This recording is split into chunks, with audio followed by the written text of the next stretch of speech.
how we have touched lives. Education, like the Kanyashri scheme, which has touched 68 lakh lives of girls, as opposed to Beti Bachao, which is a PR program which spends 74% of its budget for advertising. So there are so many such schemes. I can go on for 30 minutes and give you all the schemes. From the time you are born right till death, there is some scheme or the other. Then, so this kind of developments, schemes, social sector schemes. Then if you look at parameters, look at infrastructure. One example, roads. Bengal #1 in rural roads, because we build more rural roads than anywhere else. Then you come to, for IT, Wipro will employ more people in Bengal than they do in Bangalore in the years to come, because they've already done 15,000 when we came here, that went to 45,000, the number now will go up to 70,000 plus. So these are the real numbers.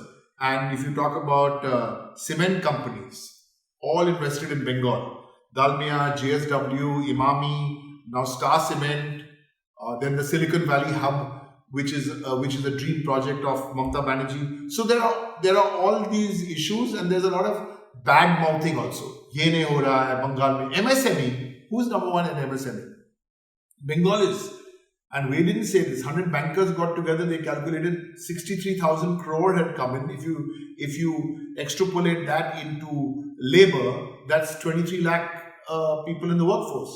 During the pandemic, unemployment rate in Bengal went down by 40%, while Modi and Shah in the center were making promises. Demonetization. Who was the first person to speak up against demonetization? The Prime Minister said in 50 days he'll fix it all. Complete disaster. Mamata Banerjee said withdraw this draconian decision. So there are so many reasons, but basically is what we have done in the last 10 years and what have Modi and Shah promised in the last 7 years. They keep making promises and they don't deliver. Then, of course, there's the understanding of Bengal. Who understands Bengal? Who is the Chief Minister candidate of the BJP? Which BJP? BJP A, BJP B, BJP C. A, old BJP. B, 5-year-old BJP in Bengal. And C, the Trinamool C team BJP, which has now become the BJP C team. So, which are the BJPs? We have one leader, as I speak with you today. She is the Chief Minister candidate, and all candidates have been announced. BJP are huffing and puffing.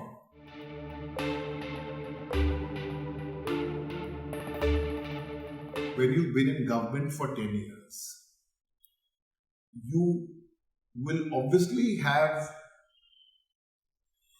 people who have seen you for 10 years and see those who've delivered the goods. You've delivered the goods for so many people.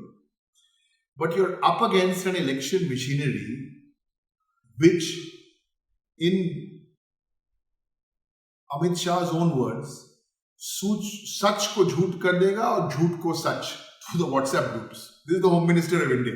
These are not my words. He said this at a rally in Rajasthan. So we have to be, our challenge is to get our messaging right.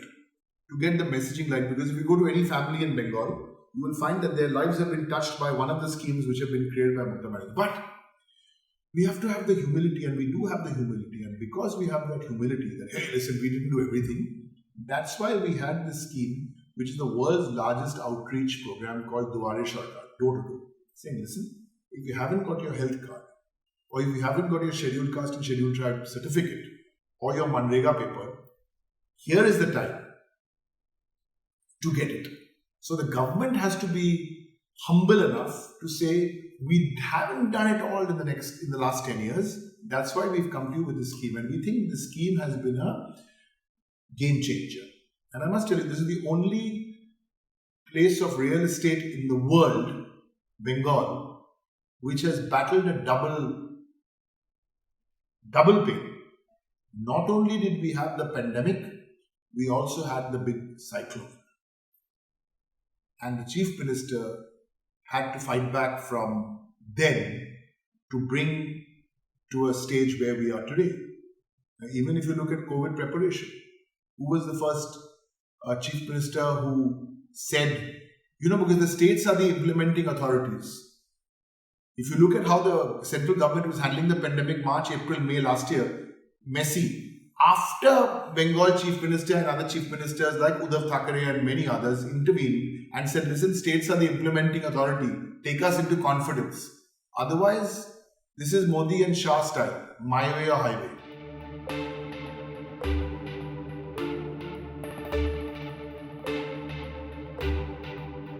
So, to answer your question, the first 10 years of governance, actually I would not even call it 10 years because the first 1 year, new Chief Minister in Bengal, and the last 1 year was COVID. So, actually about 8 years of governance.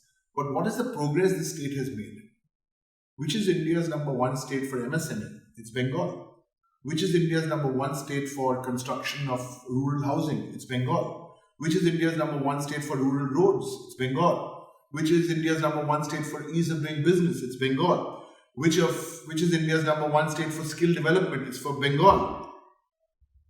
And Manrega is Bengal. Now, these are not Trinamool Parliament or Trinamool spokesperson saying this.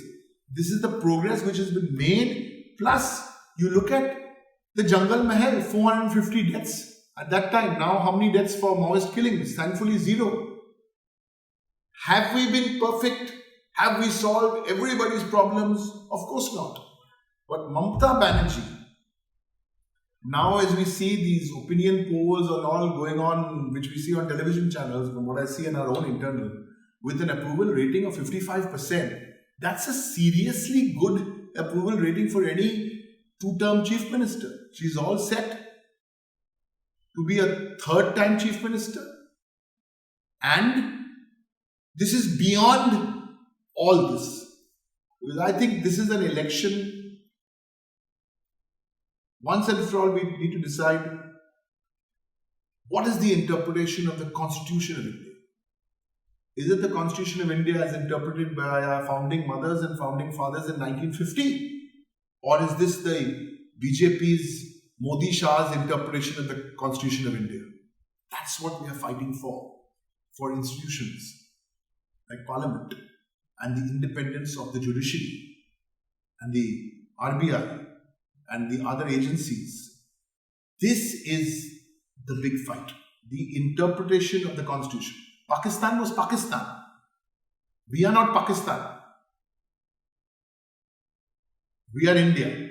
We made that choice in 1950.